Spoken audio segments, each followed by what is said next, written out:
Hello all, welcome to screen space. ఈ వీడియోలో మనం మాట్లాడుకోబోతున్న రివ్యూ వచ్చేసి IC-814 ద కందహార్ ఐజాక్. ఇది 1999లో జరిగిన story real story, true incidents ఆధారంగా తీసుకున్న సిరీస్. ఇది ప్రెజెంట్ ఇది నెట్ఫ్లిక్స్లో స్ట్రీమ్ అవుతుంది. టోటల్ 6 ఎపిసోడ్స్ ఉంటాయి. ఒక్కొక్క ఎపిసోడ్ 24 to 40 మినిట్స్ ఉంటుంది డ్యూరేషన్ వచ్చేసి. Directed by Anubhav Sinha. Actors వచ్చేసి నజరుద్దీన్ షా, పంకజ్ కపూర్, విజయ్ వర్మ, అరవింద్ స్వామి, టీఎం మిర్జా. మనకి తెలిసిన పేర్లు ఇవి. ఫస్ట్ ఆఫ్ ఆల్ ఇది ఒక ట్రూ ఇన్సిడెంట్స్ బేస్ చేసుకుని తీసుకున్న సిరీస్ కాబట్టి నేను అదే విధంగా చూసాభయ్యా. ఎందుకంటే ట్రూ ఇన్సిడెంట్స్ అన్నవి ఎంటర్టైన్మెంట్ వేలో కానీ హైప్ ఇచ్చే మూమెంట్స్ కానీ ఇలాంటివి ఉంటాయన్న నమ్మకం మనకు ఉండదు. ఇవి ఎక్కువ ఏంటంటే డ్రామా మీద ఎక్కువ కాన్సెప్ట్ ఉంటుంది.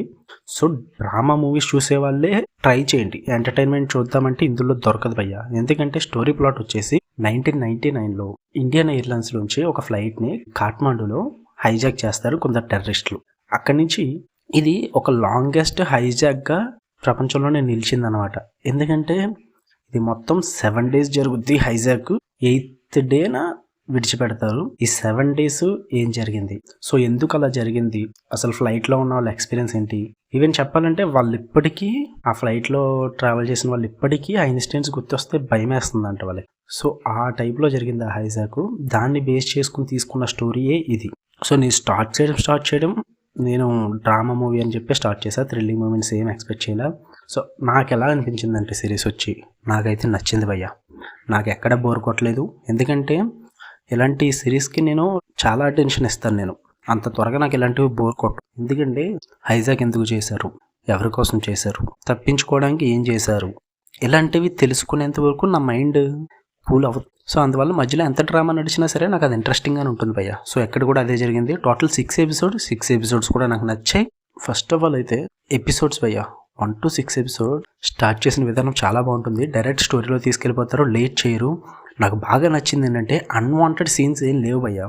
ఇలాంటి ట్రూ స్టోరీస్ తీసినప్పుడు చాలామంది ఏం చేస్తుంటారంటే ఏవైతే మెయిన్ క్యారెక్టర్స్ ఉన్నాయో వాళ్ళకి ఫ్లాష్ బ్యాక్స్ పెట్టడం కానీ, వాళ్ళ ఫ్యామిలీ లైఫ్ని పెట్టడం కానీ ఇలాంటివి చాలా ఉంటాయి. అక్కడ టైం ఎక్కువ తినేస్తారు. సో ఇక్కడైతే అదేం చేయలేదు. డైరెక్ట్ ముక్కసూటిగా తీసుకుని వెళ్ళిపోయాడు. 6 ఎపిసోడ్స్లో ముగించారు. అదే ఇంకెవరన్నది ఏమంటే ఒక 12 to 14 ఎపిసోడ్స్ చేసేద్దామో, ఇంకా సోది ఎక్కువ పెట్టి. బట్ ఇక్కడ ఏమైతే తీయాలో అవే తీసి చూపించారు భయ్యా. నాకు అది బాగా నచ్చింది, సోది లేకుండా. అండ్ సెకండ్ వన్ వచ్చి యాక్టర్ పర్ఫార్మెన్సెస్ ప్రతి ఒక్కరు బాగా చేశారు. అరవింద్ స్వామి కానీ, విజయ్ వర్మ కానీ, ఇలా మనకే నోటెడ్ అయి ఉన్న క్యారెక్టర్స్ వీళ్ళందరూ కూడా బాగా యాక్ట్ చేశారని చెప్పాలి. బట్ అరవింద్ స్వామి గారికి ఇంకొంచెం డెప్త్ ఉన్న క్యారెక్టర్ పడుంటే బాగుంది అనిపించింది. ఆయన కాకుండా ఇంకెవరు చేసినా పర్లేదు ఆ క్యారెక్టర్ రోల్ అది. బట్ ఇట్స్ ఓకే, ఉన్నంత మట్టుకు ఆయన బాగానే చేశారు. అండ్ థర్డ్ వన్ వచ్చేసి BGM అండ్ మ్యూజిక్ చాలా బాగా సెట్ అయింది ఈ మూవీకి. సీన్స్లో ఉన్న టెన్షన్ని అలా ఎలివేట్ చేసింది అక్కడ BGM కూడా. అండ్ ఇంకా నాకు బాగా నచ్చింది ఏంటంటే నేను ఫస్ట్ స్టార్ట్ చేశాను ఈవినింగ్ సిరీస్ అయ్యేంత వరకు నేను ఆపలేదు భయ్యా. కంటిన్యూగా చూస్తూనే ఉన్నా. అంత గ్రిప్పింగ్గా తీశారు. నాకైతే చాలా మందికి నచ్చలేదు, డ్రామా ఎక్కువ ఉందన్నారు. బట్ నా వైపు నుంచి అయితే నాకు కంప్లైంట్స్ లేవు భయ్యా. నాకు డ్రామా అంతగా ఏమనిపించలేదు. ప్రతిదీ నాకు గ్రిప్పింగ్గానే అనిపించింది. నాకు నచ్చింది స్టోరీ వైజ్ అయితే. తీసిన విధానం కూడా నాకు బాగా అనిపించింది.